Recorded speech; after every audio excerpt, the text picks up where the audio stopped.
St. Joseph's College for Women, Autonomous, Vishakhapatnam. Welcome to St. Joseph's open web-based learning platform, SoElearn, for a soulful and enriching e-learning experience. Hello everyone, I am Dr. P. Ramanilata, Assistant Professor, Department of Economics. In this video, I am going to explain Law of Demand. What is Law of Demand? According to the Law of Demand, other things being unchanged, if price of a good falls, the quantity demanded of it will rise. And if the prices rises, quantity demanded of that good will fall.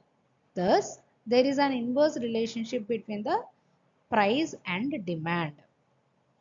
So here, other things being unchanged, means what are the other factors which affect the demand remains constant. That means other than price, there are number of factors which influence the quantity demanded.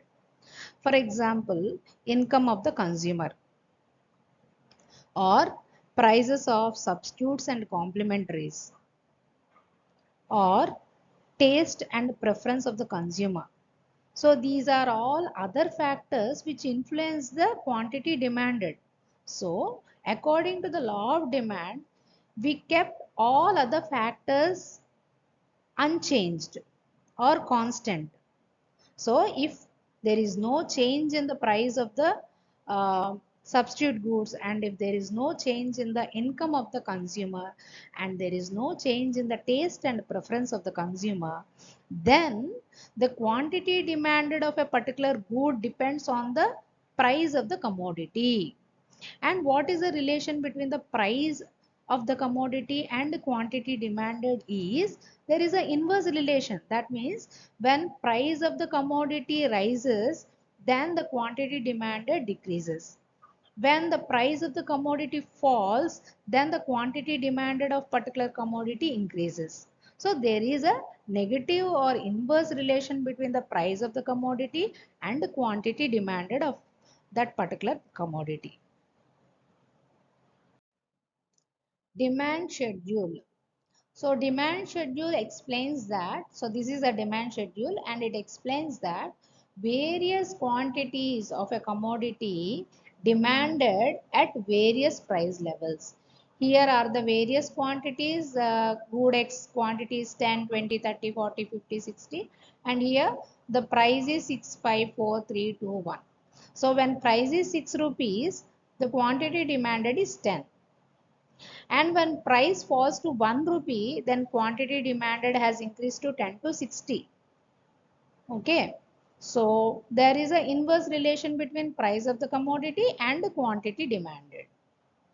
Coming to the diagram, the demand here in the graph, price is taken on y-axis and quantity demanded is taken on x-axis. The shape of the demand curve, it slopes left to right, downward sloping. So when the price is 6 rupees, the quantity demanded is 10. When the price is 1 rupee, the quantity demanded is 60. When price is 4 rupees, then the quantity demanded is 30. So there is a negative relation between the price of the commodity and quantity demanded. So that is the reason why the demand curve slopes left to right, downwards. So this is the shape of the demand curve. Exceptions to the law of demand. Under certain circumstances, the consumer's demand for a commodity may be different from the normal law of demand. Consumers buy more when price increases and demand less when price falls. Such situations are described here under. So exceptions to the law of demand means generally we know that according to the law of demand, there is an inverse relation between the price of the commodity and the quantity demanded. Okay. But in exceptional cases, that means in some cases, the demand curve has a positive slope. That means there is a positive relation between the price of the commodity and the quantity demanded. That means consumer buy more when price increases. Generally it is less, but in some cases consumer buy more when price increases and demand less when price falls.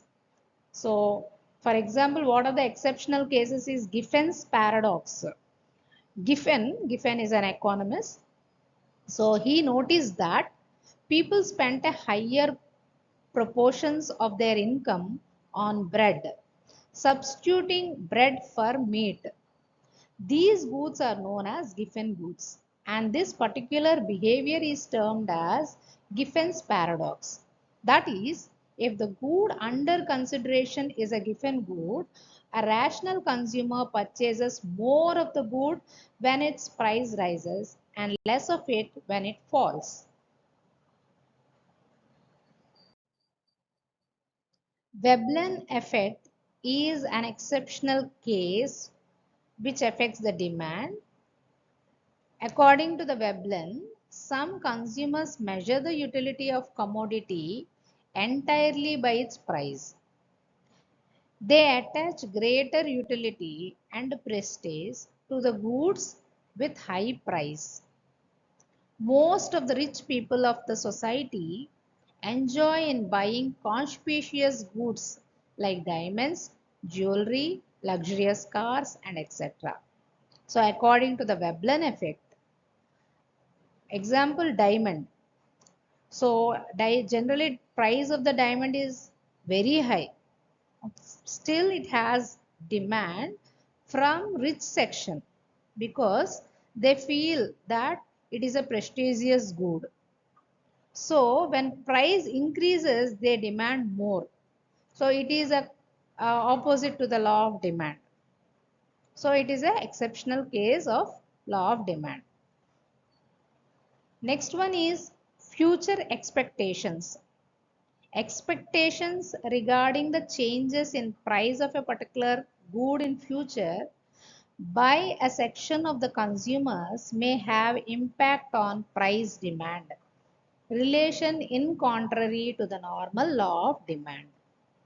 If a section of consumers expect a rise in price of a good, they purchase more of that good at higher price.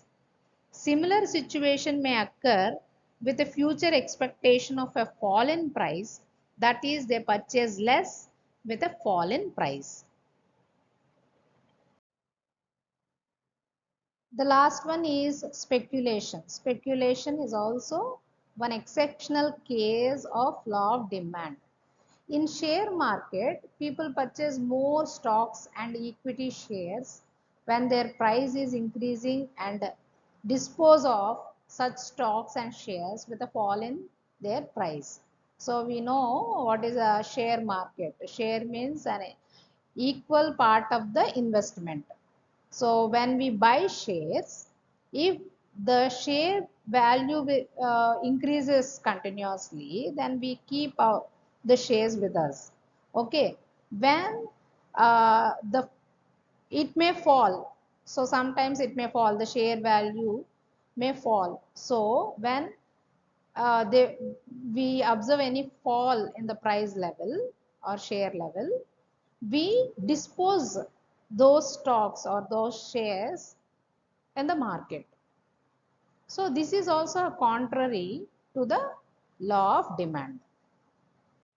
Thank you.